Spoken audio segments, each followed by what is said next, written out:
Hello everyone, welcome back to my YouTube channel Maths with Moin. ತುಂಬ ಜನ ತುಂಬ ಮಕ್ಕಳು ಕಮೆಂಟು ಕೂಡ ಮಾಡ್ತಿದ್ರು ಮತ್ತು ಅದೇ ರೀತಿಯಲ್ಲಿ ಸೈನ್ಸ್ ಪಾಸಿಂಗ್ ಪ್ಯಾಕೇಜ್ ಯಾವ ರೀತಿಯಲ್ಲಿ ಸೈನ್ಸಲ್ಲಿ ಮೋಸ್ಟ್ ಇಂಪಾರ್ಟೆಂಟ್ ಕ್ವಶನ್ಸ್ ಇದೆ, ರಿಪೀಟೆಡ್ ಕ್ವಶನ್ಸ್ ಯಾವುದು ಡಯಾಗ್ರಾಮ್ಸನ್ನು ನಾವು ಪ್ರಾಕ್ಟೀಸ್ ಮಾಡಿದ್ರೆ ಎಕ್ಸಾಮಲ್ಲಿ ಖಂಡಿತ ನಮಗೆ ಒಂದು 40+ ಮಾರ್ಕ್ಸ್ ಬರುತ್ತೆ. ಅದ್ರ ಬಗ್ಗೆ ಒಂದು ವಿಡಿಯೋ ಮಾಡಿ ಮತ್ತು ಯಾವುದೆಲ್ಲ ಟಾಪಿಕ್ಸನ್ನು ನಾವು ಓದಬೇಕು ಅಂತ ತಿಳಿಸಿ ಅಂತ ತುಂಬ ಜನ ಕಮೆಂಟ್ ಮಾಡ್ತಿದ್ರು ಮತ್ತು ಅದೇ ರೀತಿಯಲ್ಲಿ ಕೇಳ್ತಿದ್ರು. ಸೊ ಇವತ್ತಿನ ವಿಡಿಯೋಲಿ ನಾನು ಸೈನ್ಸಲ್ಲಿ ಯಾವ ರೀತಿಯಲ್ಲಿ ನೀವು ಔಟ್ ಆಫ್ ಔಟ್ ತೆಗಿಯೋಕ್ಕಿಂತ ಮುಂಚೆ ಈ ಎಲ್ಲ ಟಾಪಿಕ್ಸ್ ನಿಮಗೆ ಮೈಂಡಲ್ಲಿ ಇದ್ದರೆ ಮಾತ್ರ ನಿಮಗೆ ಔಟ್ ಆಫ್ ಔಟು ಕೂಡ ಬರ್ಲಿಕ್ಕೆ ಸಾಧ್ಯ. ಇದೇ ನಿಮಗೆ ಗೊತ್ತಿಲ್ಲ ಅಂದರೆ you can not score out of out in science subject. ಸೈನ್ಸಲ್ಲಿ ಔಟ್ ಆಫ್ ಔಟ್ ತೆಗಿಯೋದು ಇಂಪಾಸಿಬಲ್ ಅಲ್ಲ, ಸ್ವಲ್ಪ ಕಷ್ಟ ಇರ್ಬೋದು ಅಷ್ಟೇ ಹೊರತು, ಬಟ್ ಆರಾಮ್ಸೆ you can score out of out even in the science subject. So ಸೈನ್ಸಲ್ಲಿ 3 ಪಾರ್ಟ್ಸ್ ಇರೋದ್ರಿಂದ ಫಿಸಿಕ್ಸ್, ಕೆಮಿಸ್ಟ್ರಿ, ಬಯೋ. ಸೊ ನೀವು ಈ ಪಾರ್ಟ್ ವೈಸ್ ಅನ್ನು ಓದ್ಕೊಂಡು ಡಿವೈಡ್ ಮಾಡ್ಕೊಂಡ್ರೆ ಇನ್ನೂ ಒಳ್ಳೆಯದು. ಫಿಸಿಕ್ಸಲ್ಲಿ ನಿಮಗೆ 27 ಮಾರ್ಕ್ಸ್ ಬರುತ್ತೆ. ಅದರಲ್ಲಿ ನ್ಯೂಮರಿಕಲ್ಸ್ ಒಂದು ಸ್ವಲ್ಪ ಟ್ವಿಸ್ಟ್ ಮಾಡಿಕೊಟ್ಟಿರ್ತಾನೆ. ಮೊನ್ನೆ ನೀವು ಬರ್ದಿರೋಂಥದ್ದು ಸ್ಟೇಟ್ ಲೆವೆಲ್ ಪ್ರಿಪ್ರೇಟರಿಯಲ್ಲೂ ಕೂಡ ನಿಮ್ಗೆ ಗೊತ್ತಾಗಿರ್ಬೋದು ಯಾವ ರೀತಿಯಲ್ಲಿ ಪೇಪರ್ದು ಪ್ಯಾಟರ್ನ್ ಇರುತ್ತೆ ಮತ್ತು ಯಾವ ರೀತಿಯಲ್ಲಿ ಡಿಫಿಕಲ್ಟಿ ಲೆವೆಲನ್ನು ಕೂಡ ಅವನು ಕೇಳ್ತಾನೆ ಅಂತ. So I hope you have solved it very well. ನಿಮಗೆ ಕೀ ಆನ್ಸರ್ಸ್ ಎಕ್ಸ್ಪ್ಲೇನ್ ಮಾಡಬೇಕು ಅಂತ ಅಂದಿದ್ರೆ ಕಮೆಂಟ್ ಮೂಲಕ ತಿಳಿಸಿ. ಖಂಡಿತ ನೆಕ್ಸ್ಟ್ ವಿಡಿಯೋ ಅಲ್ಲಿ ಯಾವ ರೀತಿಯಲ್ಲಿ ಒಂದೊಂದು ಕ್ವಶನ್ಗೆ ನೀವು ಆನ್ಸರನ್ನು ಬರಿಬೇಕು ಎಕ್ಸಾಮ್ ಅಂತ ನಾನು ಹೇಳ್ತೀನಿ. ಸೊ ಇಲ್ಲಿ ನಿಮಗೆ ಇರುವಂಥದ್ದು ನೋಡಿ, diagrams to be practice for exam. First ನೀವು 10th ಸ್ಟ್ಯಾಂಡರ್ಡ್ ಸೈನ್ಸಲ್ಲಿ ಯಾವುದೆಲ್ಲ ಇಂಪಾರ್ಟೆಂಟ್ ಡಯಾಗ್ರಾಮ್ಸ್, ಅದು ಕೆಮಿಸ್ಟ್ರಿ, ಬಯೋ ಮತ್ತು ಫಿಸಿಕ್ಸ್ 3 ಪಾರ್ಟ್ಸಿಂದನೂ ಕೂಡ ವೆರಿ ಇಂಪಾರ್ಟೆಂಟ್ ಡಯಾಗ್ರಾಮ್ಸ್ ಇದರಲ್ಲಿ ಕೊಟ್ಟಿರೋಂಥದ್ದು ನೋಡಿ, ಇಲ್ಲಿ ಡಿಸ್ಪ್ಲೇ ಆಗ್ತಾ ಇದೆ. ಸೊ ಇಲ್ಲಿ ತೋರಿಸ್ತಿರೋಂಥದ್ದು ಎಲ್ಲ ಡಯಾಗ್ರಾಮ್ಸ್ ನಿಮಗೆ ಬರುತ್ತಾ ಅನ್ನೋದು ಕೂಡ ನೀವೇನು ಮಾಡಬೇಕು ಅಂದರೆ ಒಂದ್ಸತಿ ಚೆಕ್ ಮಾಡ್ಕೋಬೇಕು. ಎಲೆಕ್ಟ್ರೋಲೈಸಿಸ್ ಆಫ್ ವಾಟರ್, ಆಮೇಲೆ reaction of zinc granules, next action of steam on metals. ಇದು ನಿಮಗೆ ಸ್ಟೇಟ್ ಲೆವೆಲ್ ಪ್ರಿಪ್ರೇಟರಿ ಫಸ್ಟ್ ಪ್ರಿಪ್ರೇಟರಿಯಲ್ಲೂ ಕೂಡ ಕೇಳಿದ್ದಾನೆ.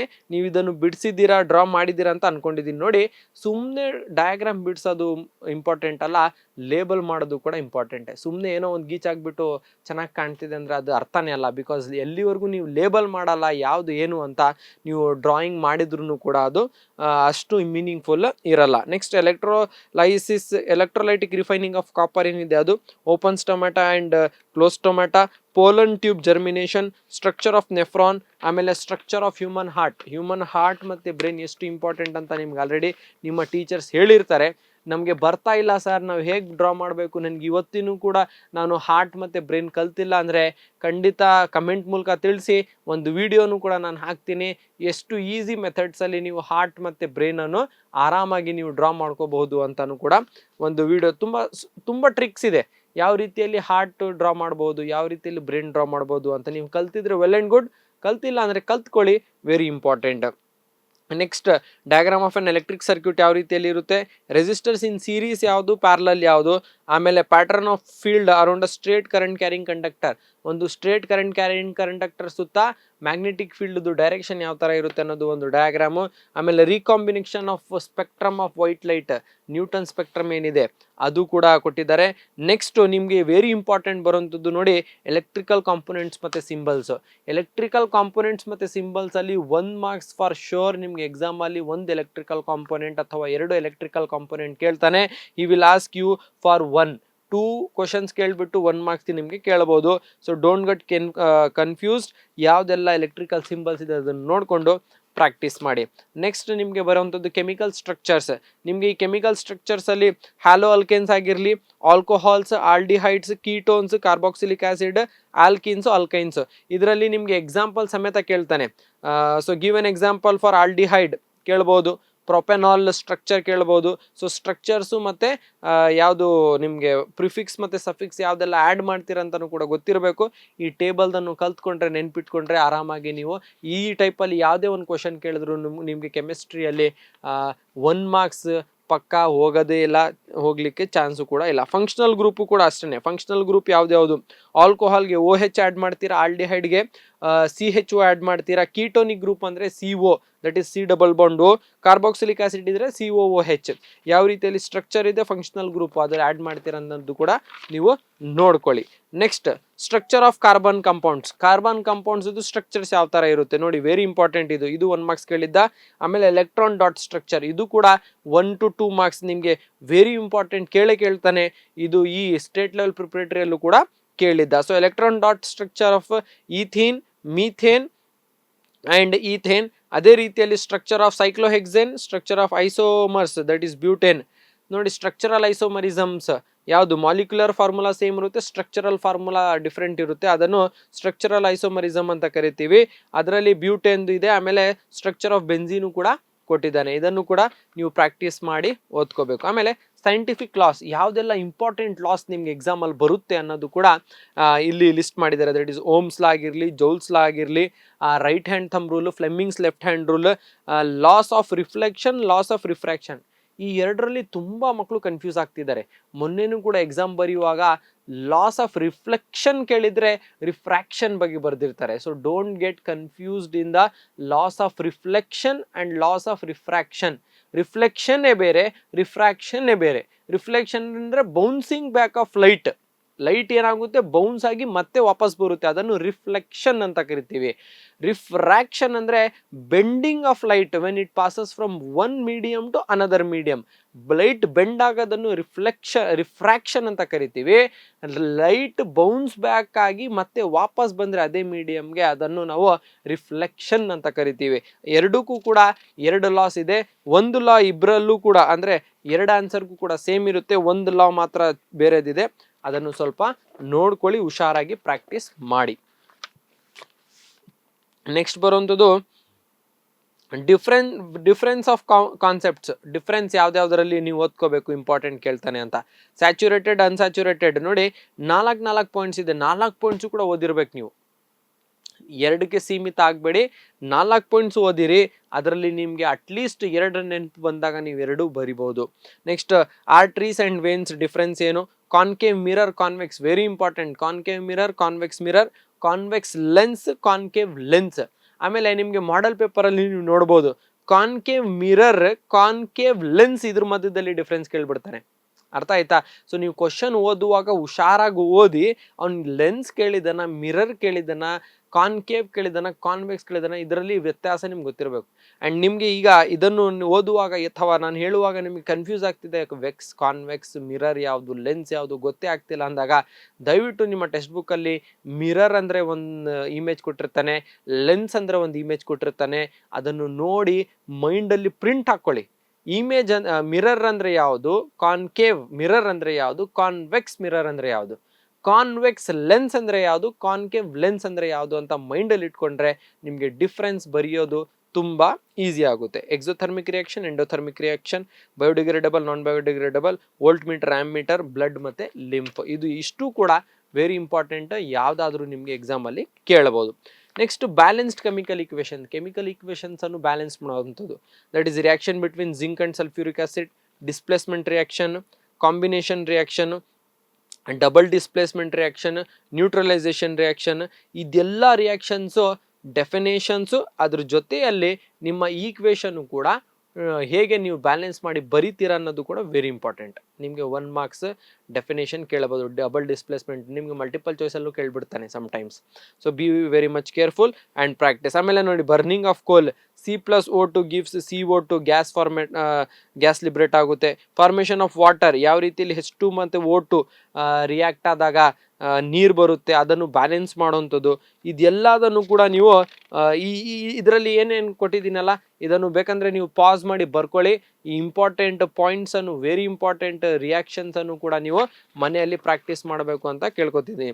ನೆಕ್ಸ್ಟ್ ಇದರಲ್ಲಿ ಇನ್ನೂ ತುಂಬ ರಿಯಾಕ್ಷನ್ಸ್ ಇದೆ. Oxidation and reduction, reaction of zinc oxide and carbon, photolytic decomposition of silver bromide and silver.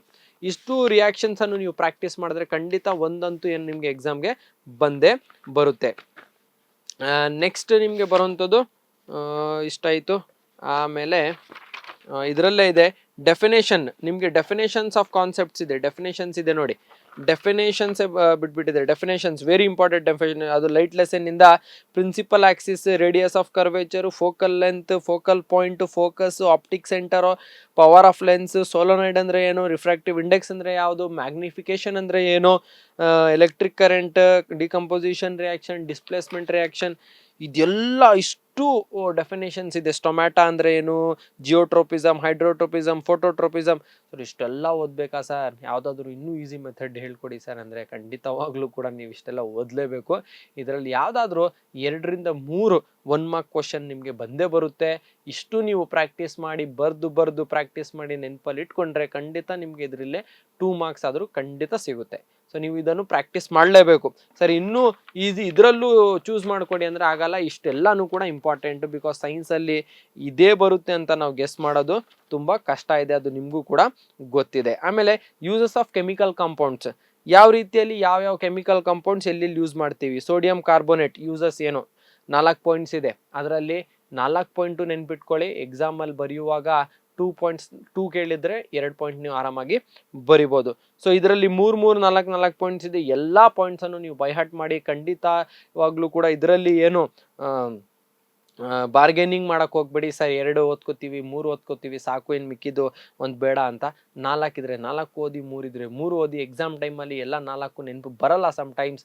So 3 ಬಂದ್ರೂ ಕೂಡ ನೀವು ಆರಾಮಾಗಿ ಬರಿಬೋದು. ಪ್ಲಾಸ್ಟರ್ ಆಫ್ ಪ್ಯಾರಿಸ್ ಆಗಿರಲಿ, ಆಮೇಲೆ products of chloro alkali process ಏನಿದೆ ಇದನ್ನು ಕೂಡ ನೀವು ನೆನಪಲ್ಲಿ ಇಟ್ಕೋತೀರಾ ಅಂತ ಅನ್ಕೊಂಡಿದ್ದೀನಿ. ಆಮೇಲೆ ಆಲ್ರೆಡಿ ಅವಾಗಲೇ ಹೇಳ್ದಂಗೆ ಇಂಪಾರ್ಟೆಂಟ್ ಕಾನ್ಸೆಪ್ಟ್ಸ್ ನೀವು ಯಾವುದೆಲ್ಲ ನೆನ್ಪಿಟ್ಕೋಬೇಕು ಅಂದರೆ ಇದು ವೆರಿ ಇಂಪಾರ್ಟೆಂಟ್ ಪಾಯಿಂಟ್ಸು. ಎಕ್ಸಾಮಲ್ಲಿ ಮತ್ತೆ repeat ಕೇಳಿದಾನೆ.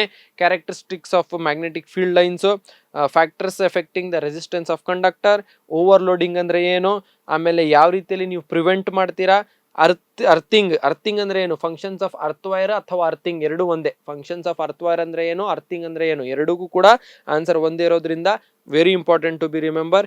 Heating effect of electric current ಯಾವ್ದು, ಜೌಲ್ಸ್ ಲಾ ಮೇಲೆ ಯಾವ್ದೆಲ್ಲ, ಜೌಲ್ಸ್ ಲಾದು ಈಕ್ವೇಶನ್ ಕೂಡ H=I²RT.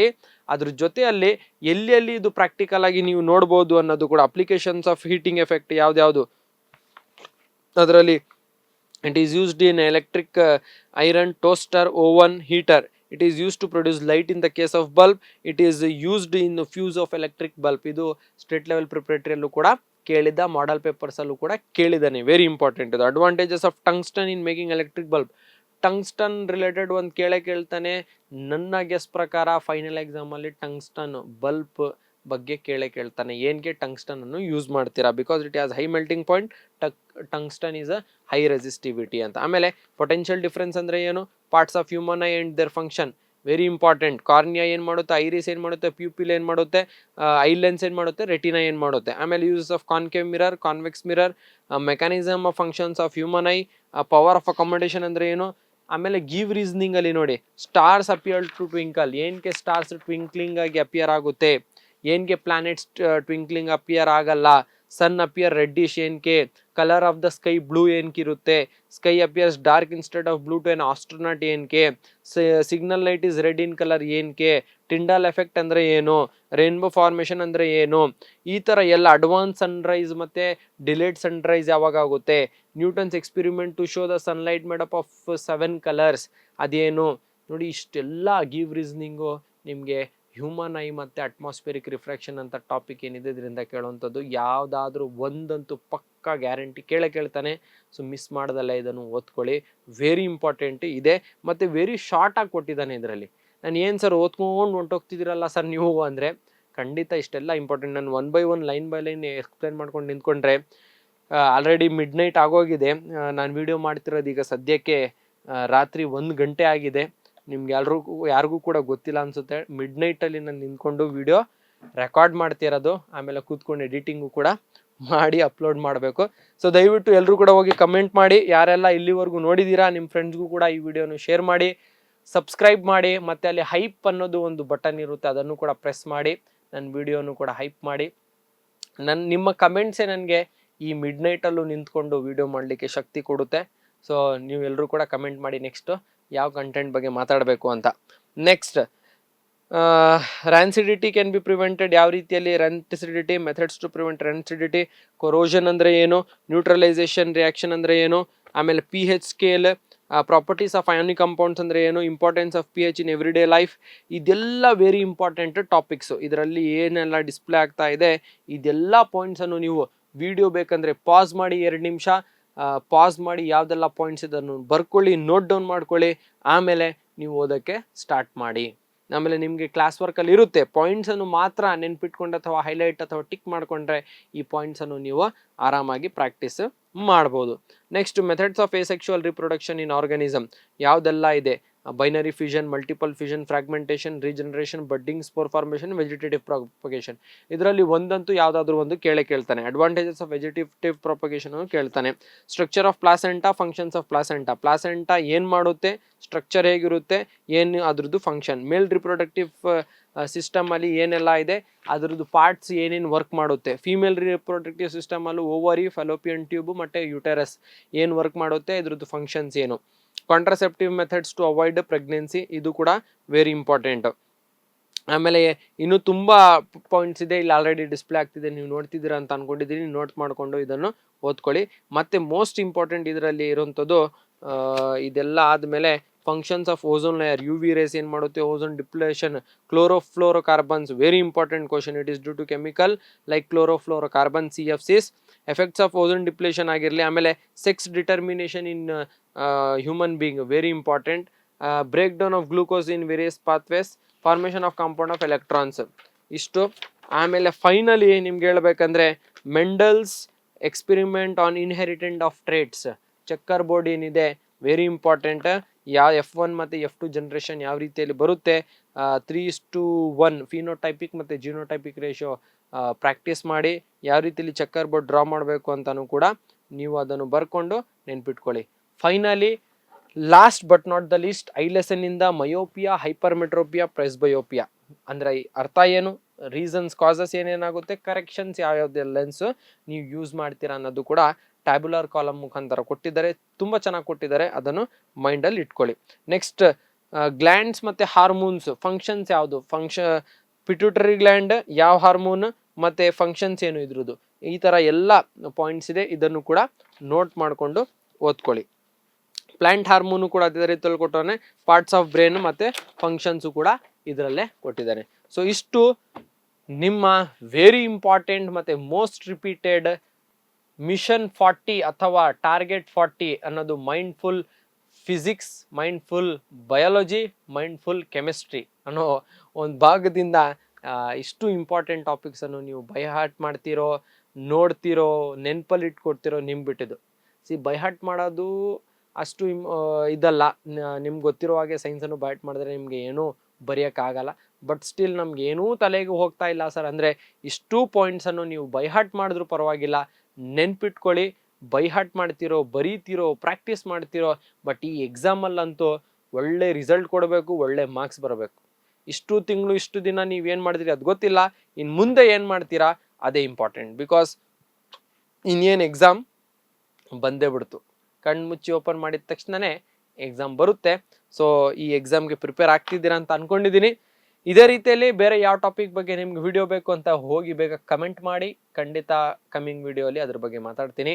Till then take care, have a nice day, thank you.